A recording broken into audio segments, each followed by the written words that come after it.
Alright, so I know this is going to be disappointing to you, but this is the last video in our course, section 12.6. We're going to talk about how to graph both shifted exponential and logarithmic functions.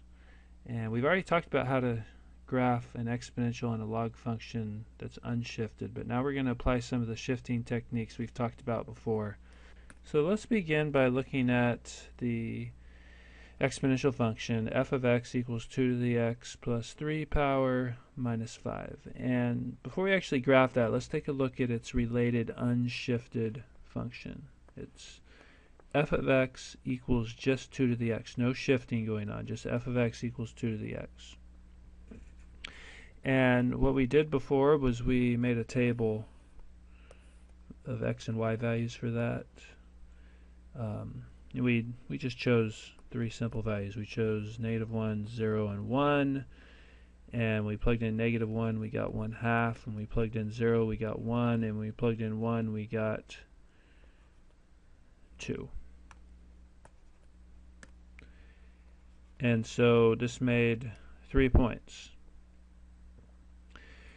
And what we're going to do is we're going to think about now taking this graph, this f of x equals 2 to the x, and we're going to shift it. So remember what we know about shifting. When we're doing something to the x, this is inside the function. The x does the opposite. So instead of x plus 3, this is going to be a shift left by 3. And then now we're outside the function, away from the x, which tells us to shift up or down. In this case, it's going to be down 5.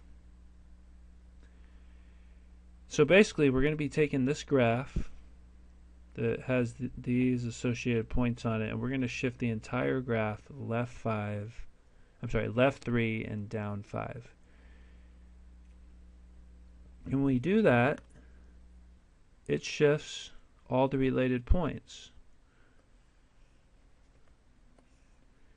And so if we come up with the xy pairs for this graph, notice the left 3, that's going to affect the x values, and then the down 5 is going to affect the y values, because x determines where we are left and right. So if I take all the x values and shift them left 3, that's like subtracting 3 from them. It's like taking -1 and subtracting 3 from that, which gives us -4. Or taking 0 and subtracting 3, which gives us -3. Or taking 1 and subtracting 3, which gives us -2. And then we're going down 5. So if I take 1/2 and subtract 5, that would be -4.5. Or 1 subtract 5 is -4. Or 2 subtract 5 is -3. And just for the purposes of kind of seeing the shape of the graph and how it shifts, we're going to draw both of these on the same graph for this first one. So if I put the circled points here in red, this is what we've done before. We have the point -1, 1/2. We have the point 0, 1, and we have the point 1, 2. Recall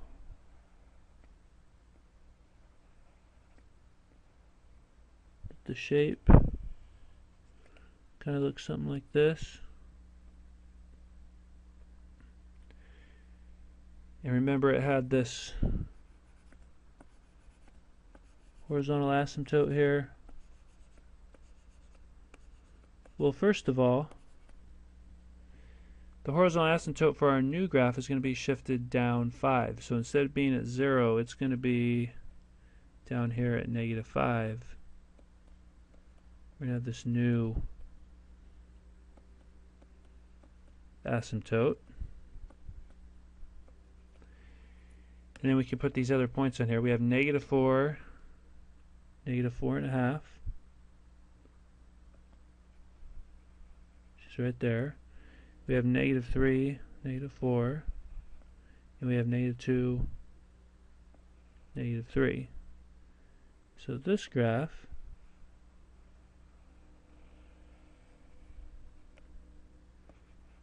and a little more like that. This is the point -2, -3, and the point -3, -4, and the point -4, -4.5. And so the black graph is the graph of the actual graph that we're trying to find. The red one's the unshifted version. But if you take a look at the red graph and you go ahead and were to shift that down left 3 and then down 5, and maybe even just take a point on this graph. The center point here is that point 0, 1, the y-intercept. If I take that point and I shift it left 3 and down 5, see, it takes me to this point right here, the -3, -4 point.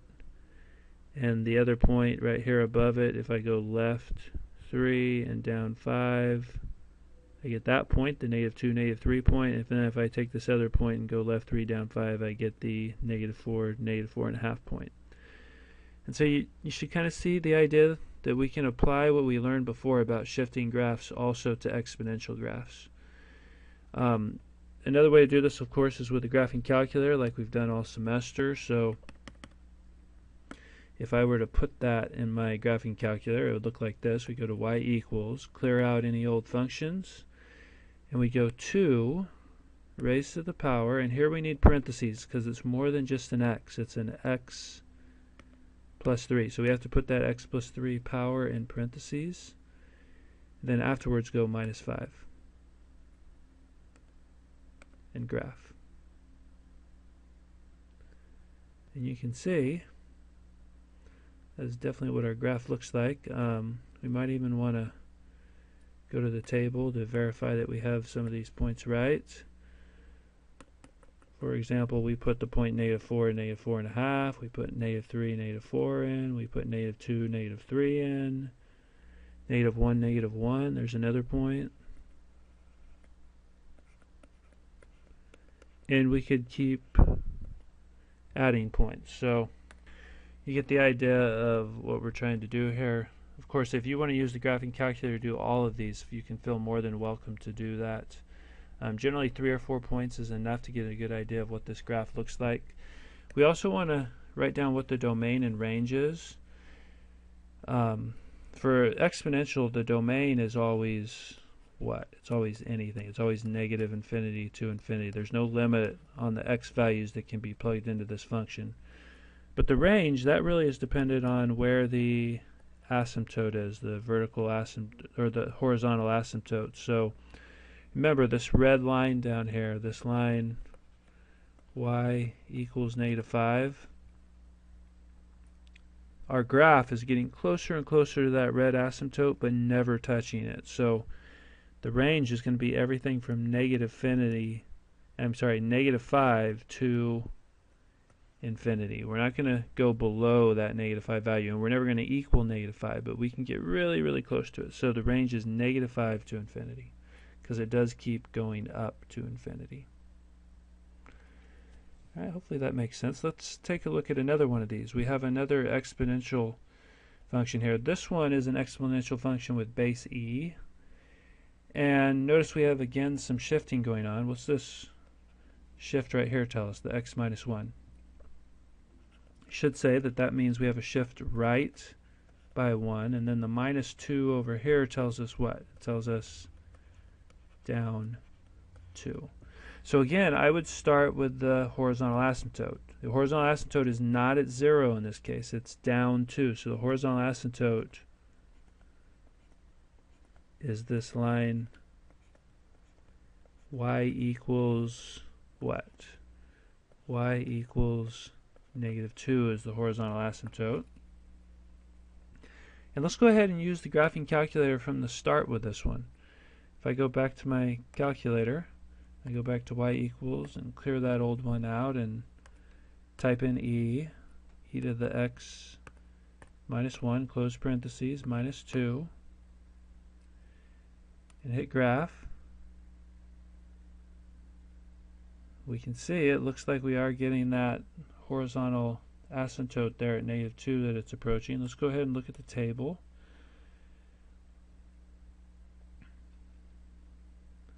And we're definitely going to have some mostly decimal points here. See, there's not any real clean points.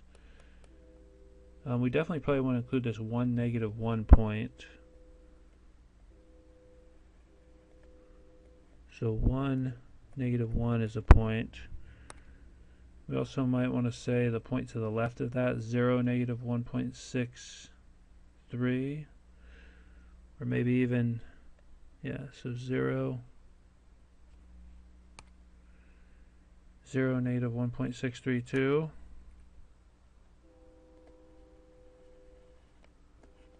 The point is 0, -1.632.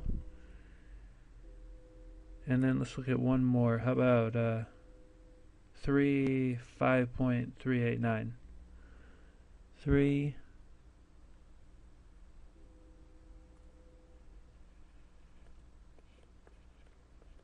5.389. So our graph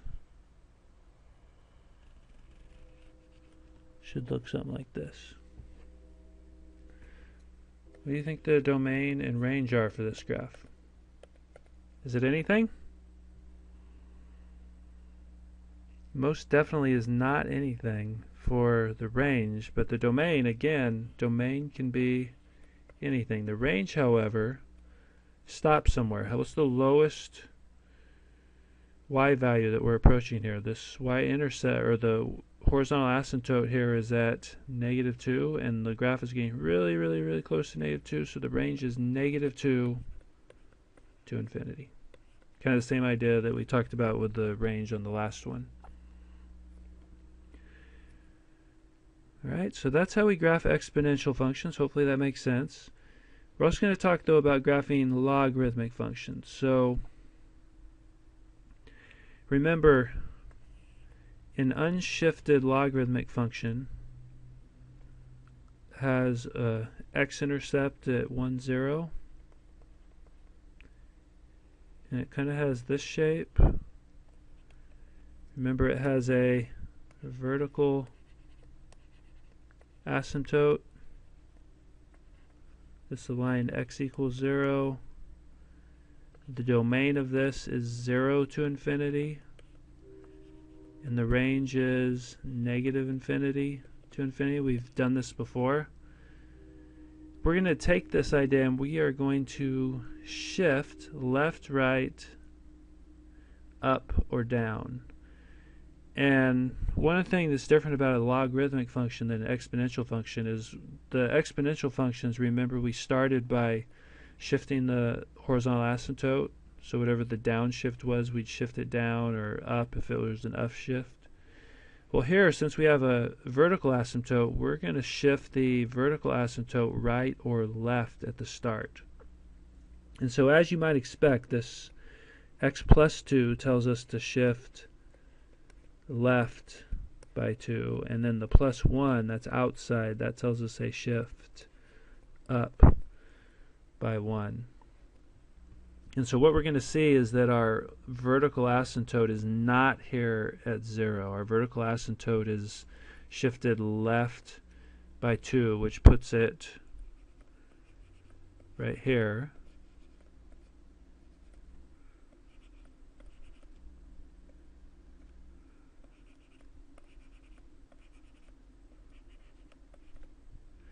This is the line x equals -2. And then we can go ahead and graph this, and you can do it by hand. You can try to plug in values. But probably the easiest way to do this is to use the graphing calculator. And so the question comes, how do I enter something like this in my graphing calculator? And remember how we evaluated, if we wanted to, so a little review question here. Remember, if we wanted to find in our calculator the log base 3 of 5, our calculator only does log base 10 or natural log, so what we did was we changed the base. We calculated by doing log of 5 divided by log of 3. Well, we're going to use that idea to write this function in the graphing calculator. So we're going to change this to f of x equals the log of the argument, so the log of x plus 2 divided by the log of the base, so the log of 3, and we're going to add 1. Let's see how that would look if we put it in our calculator. If we put that in our calculator at y equals, let's clear out the old one, and let's type in log of x plus 2, close parentheses, divided by log of 3, close parentheses, plus 1. It's exactly what we wrote down here. And if I hit graph,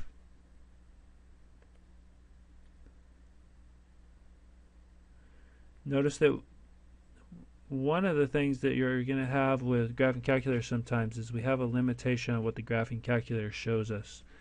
It's showing us that the graph appears to be stopping right here around -2, -1, or -2, -2. But we know it doesn't stop there. It keeps going down. It keeps going down and keeps approaching that horizontal, or I mean that vertical asymptote. Let's take a look at the table. Notice when I get to -2 and anything to the left of -2 I get errors. That's because it's not in the domain. So right off the bat I can say the domain is everything from -2 to infinity, not including -2. Domain is everything from -2 to infinity. And we got some points on here. We have the point -1, 1.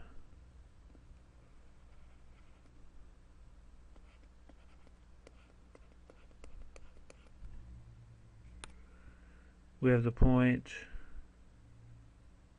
well, how about if we choose a point that's easy to graph here, a whole number point like 1, 2. Choose the point 1, 2.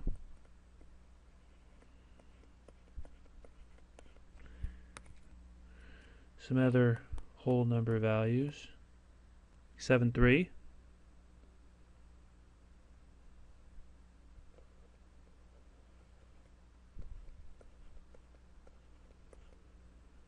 And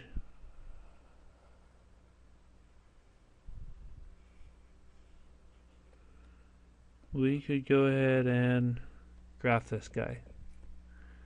We know it's going to keep going down here and approaching. It'll keep trying to approach and get closer and closer to this vertical asymptote, and then it climbs up through these points we put on the graph. So the range for any log function is -infinity to infinity. It's everything.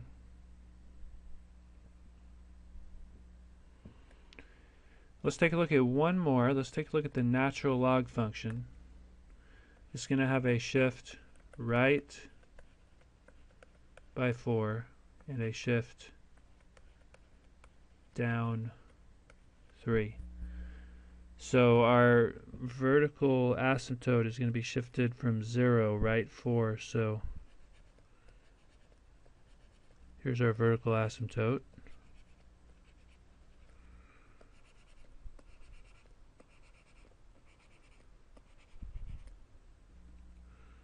That's x equals 4. And then we can put this in our calculator. Clear. We have the natural log of x minus 4 minus 3. Hit graph. That's kind of what we expect. If we go here to our table, notice we get those errors, which means our domain is everything from 4 to infinity.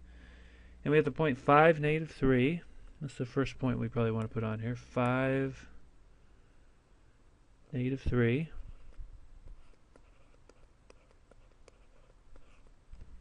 The rest of them are not going to be clean points whenever we have natural logs. So maybe we might choose 7, -1.9.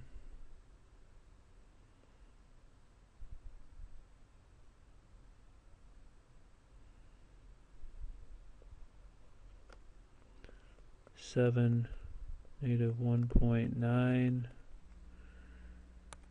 And we might choose 8, negative 1.6, or 9, negative 1.4.